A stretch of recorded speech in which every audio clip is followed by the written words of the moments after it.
And welcome back, guys. We are going to be doing a boiler retrofit at this house this week. And this is a fairly old hydronic system. It was built and installed when the house was built. And you can see here, it has 6 zones. The garage zone is actually currently decommissioned.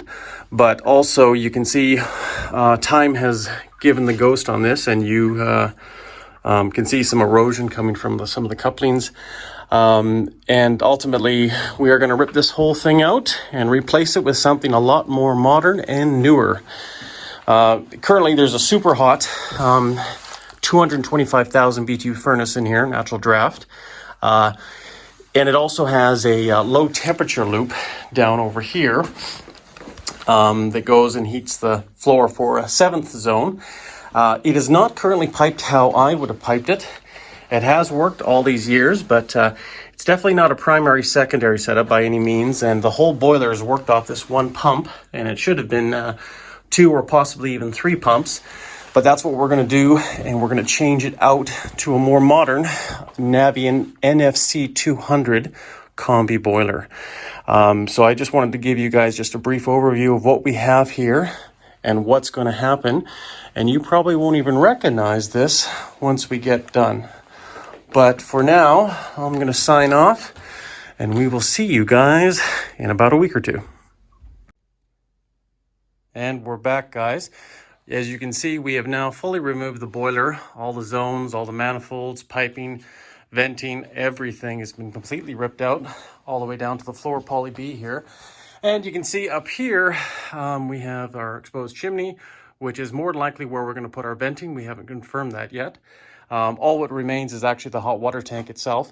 It still is staying here until we're ready to switch everything over to the Navien combi unit. But you can see the wall has now been assembled as well. I was able to mount this with just some 2x4s and 2x6s. And I used the powerful hilt again just to anchor it to the wall there. So it should serve the purpose for what we need and what we want.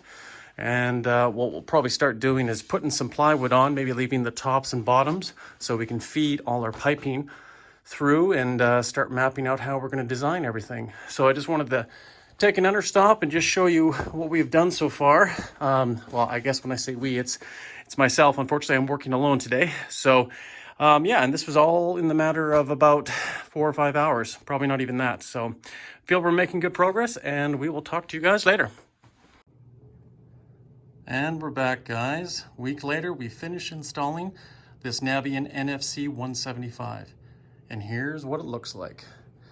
Quite a difference, quite a change from the original setup. The homeowners, their prior contractor, to say it lightly, they didn't treat them very well. So I figured we should go a little bit over the top and make this system a little bit more professional, give it more of a commercial touch, and make it look like it's a centerpiece of the house. Because when you have a hydronic heating system like this, it is the most important thing in the house. And I don't think anybody can really argue with that. Maybe next to the kitchen, of course. But you can see here, we made this system true reverse return. So that meaning the first zone fed, in this case would be the red one, is the last one to return. Gave it a 30-degree angle just to match our maple leaf logo. And you can see over here, trying to make all the zones symmetrical, clean them up, put all of these wires in behind to give it a nice clean look. And then we wired them all back to this Tecmar 306V controller. And it's very simple, very clean. And we'll just take this off here and show you. All the wires are fed in behind this false wall that I made up. And you can see here, it controls up to 6 zones or more if you want them. But this particular one was perfect because the house had 6 zones.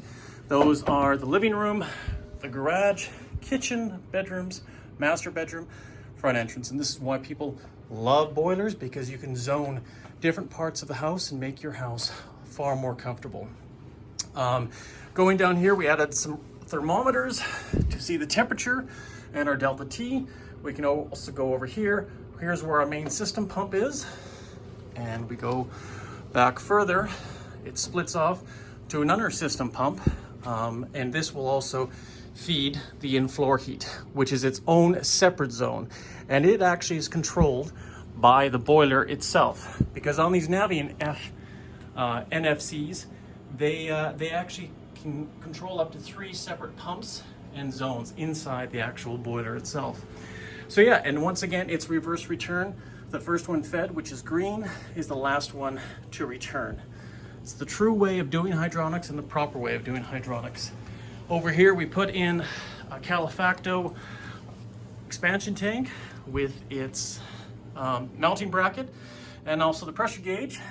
Most hydronic systems shouldn't exceed more than 20 psi, or probably below 10 psi.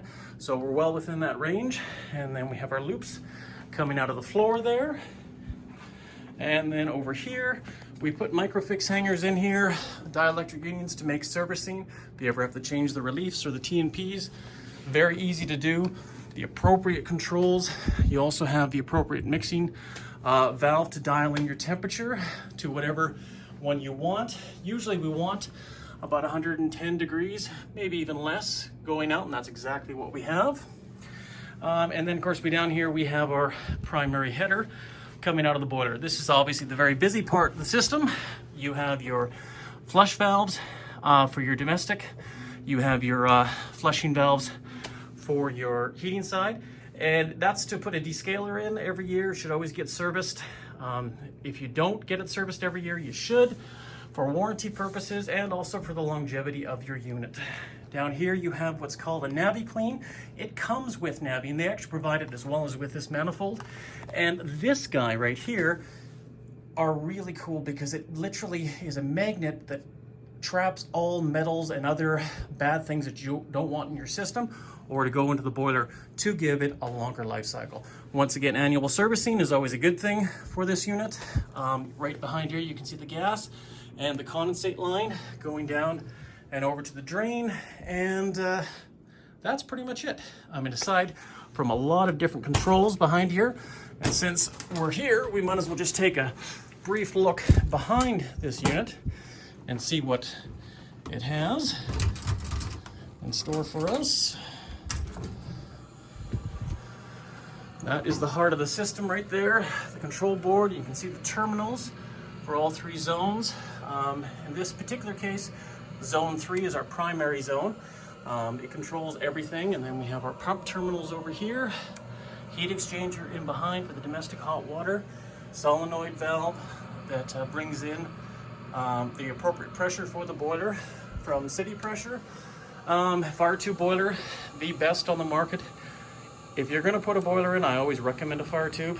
They are one of the best, just because the water tubules in a water tube boiler are more restrictive, and in this particular case, these are designed and a lot bigger, so they have a lot less chance of leading to a failed heat exchanger.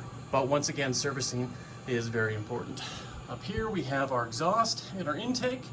We have system 636, which is our certified rated venting, and then we have the combustion air, which is just standard PVC Sked 40. So most high efficient boilers in the province of British Columbia should definitely have minimum that setup. If they don't, probably not installed properly, probably did not have a permit taken out. Gas line here, labeled, doesn't have to be, only on commercial jobs, but here in the residential application, it just gives it a nice touch and people know exactly what they're shutting off.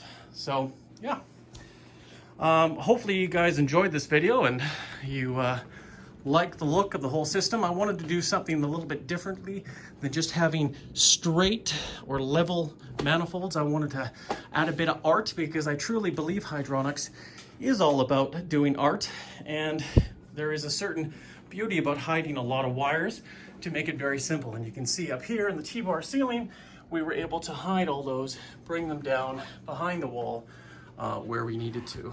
And it was a 2x6 wall, allowing me to hide a lot of stuff behind there.